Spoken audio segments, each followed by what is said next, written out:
안녕하세요. 메타모르포즈입니다. 오늘 여러분께 전해드릴 이야기는 정말 놀라우실 겁니다. 25세 여성이 결혼을 3개월 앞두고 갑작스럽게 하반신 마비가 되었는데 약혼자가 보인 행동이 정말 상상을 초월합니다. 하지만 여기서 끝이 아닙니다. 이 여성이 절망의 나락에서 어떻게 다시 일어났는지, 그리고 배신한 남자에게 어떤 완벽한 복수를 했는지까지. 마지막 반전은 정말 소름 돋으실 겁니다. 그럼 지금부터 최지아 씨의 이야기를 직접 들어보시겠습니다. 안녕하세요. 저는 25살 최지아입니다. 제가 겪은 일을 이야기하려고 하는데 아직도 믿기지 않습니다. 3개월 전까지만 해도 저는 세상에서 가장 행복한 여자였거든요. 하지만 하루아침에 모든 것이 바뀌어 버렸습니다. 그리고 그 과정에서 제가 얼마나 강한 사람인지 알게 되었습니다. 제 남자친구 이름은 국진혁이고 28살입니다. 저희는 사귄 지 2년 반 정도 되었습니다. 진혁 씨는 정말 다정하고 책임감 있는 사람이었습니다. 적어도 그때까지는 그렇다고 생각했거든요. 작년 크리스마스에 프러포즈도 받았습니다. 반지도 끼고 양가 부모님께도 인사를 드렸고요. 올해 12월에 결혼식을 올리기로 했었습니다. 웨딩홀 계약금도 넣어두었고 드레스도 거의 정해놓은 상태였습니다. 그해 4월 어느 주말이었습니다. 진혁 씨가 갑자기 제안을 했어요. 지아야, 우리 부모님들과 함께 춘천으로 드라이브 어떨까? 날씨도 좋고 벚꽃도 예쁠 것 같은데. 저는 정말 기뻤습니다. 예비시댁 식구들과 더 가까워질 수 있는 기회라고 생각했거든요. 그날 아침 일찍 출발했습니다. 진혁 씨가 운전하고 저는 조수석에 앉았죠. 뒷자리에는 진혁 씨 부모님이 타셨고요. 고속도로에서 음악도 틀고 다들 웃으면서 이야기하고 정말 행복한 시간이었습니다. 그런데 춘천 IC 근처에서였습니다. 진혁 씨가 갑자기 지금 생각해도 그 순간이 생생합니다. 으악하는 소리와 함께 핸들을 급하게 꺾더군요. 그 순간 저는 앞에서 트럭이 저희 쪽으로 오는 것을 보았습니다. 진혁 씨가 졸음운전을 했던 건지 아니면 한눈을 팔았던 건지 차가 중앙선을 넘어가 버린 것입니다. 쾅! 그 다음 기억은 병원에서 깨어난 것입니다. 목에 깁스를 하고 온몸이 깁스투성이었죠. 그런데 가장 무서웠던 것은 다리에 감각이 없다는 것이었습니다. 의사 선생님께서 말씀하시길 척수 손상으로 하반신 마비 판정을 받았다고 하시더라고요.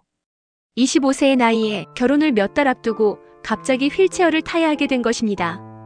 그때 진혁 씨와 부모님들이 병실에 와서 우시면서 말씀하셨습니다. 지아야, 미안하다. 우리가 끝까지 책임지겠다. 너가 회복되면 예정대로 결혼하자. 괜찮다, 다 괜찮을 것이다. 저는 그 말씀을 듣고 정말 고마웠습니다. 역시 제가 선택한 사람이구나. 이런 상황에서도 저를 버리지 않는구나 하면서 눈물을 흘렸습니다. 재활치료도 열심히 받았습니다. 진혁 씨를 위해서 빨리 회복해서 예정대로 결혼하고 싶다는 마음으로요. 힘들어도 참았습니다. 그런데 사고가 난 지 딱 3개월 후였습니다. 7월 초쯤이었나? 갑자기 진혁 씨 연락이 뜸해지기 시작했습니다. 처음에는 바쁜가 보다 했죠.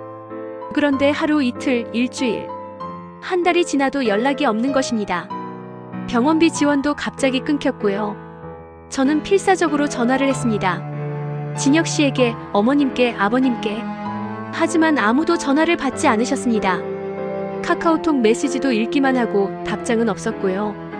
진혁 씨, 제가 어떻게 지내는지 궁금하지 않나요? 제발 한 번만 연락해주세요. 어머님, 저 최지아입니다. 진혁 씨는 어떻게 지내고 계신가요? 제발 답장 부탁드립니다. 저 정말 무섭습니다. 하지만 아무 답장도 오지 않았습니다. 그때 깨달았습니다. 제가 버림받은 것이구나. 하반신 마비가 되자마자 말입니다. 결혼 약속, 책임지겠다는 말씀, 모두 거짓말이었던 것이죠. 여러분, 그 심정이 어떤 것인지 아시겠습니까? 몸이 마비된 것보다 마음이 더 아팠습니다. 믿었던 사람에게 완전히 배신당한 기분. 정말 죽고 싶었습니다. 지금 저는 혼자서 모든 것을 감당하고 있습니다. 치료비만 해도 벌써 8천만 원이 넘게 나왔고 앞으로 재활치료비까지 합치면 2억 원 정도 들 것 같습니다. 하지만 여러분, 저는 포기하지 않았습니다. 오히려 이 일을 계기로 제가 얼마나 강한 사람인지 알게 되었거든요. 먼저 진혁 씨를 상대로 소송을 제기했습니다. 변호사님께서 말씀하시길 가해자인 진혁 씨에게 당연히 배상 책임이 있다고 하시더라고요. 그리고 여기서 놀라운 사실이 밝혀졌습니다. 진혁 씨가 저를 버리고 도망간 진짜 이유는 다른 여자가 있었기 때문이었습니다. 사고 나기 한 달 전부터 불륜을 저지르고 있었던 것이죠. 제가 하반신 마비가 되자 그것을 핑계로 그 여자와 도망친 것이었습니다. 하지만 현실은 그렇게 만만하지 않더군요. 법원에서 진혁 씨에게 2억 5천만 원 배상 판결이 나왔습니다. 그리고 그 여자도 기혼자였다는 것이 밝혀지면서 진혁 씨는 완전히 인생이 망가졌습니다. 저는 지금 휠체어 농구팀에서 활동하면서 장애인 권익 개선 운동도 하고 있습니다. 그리고 놀랍게도 정말 좋은 분을 만났습니다.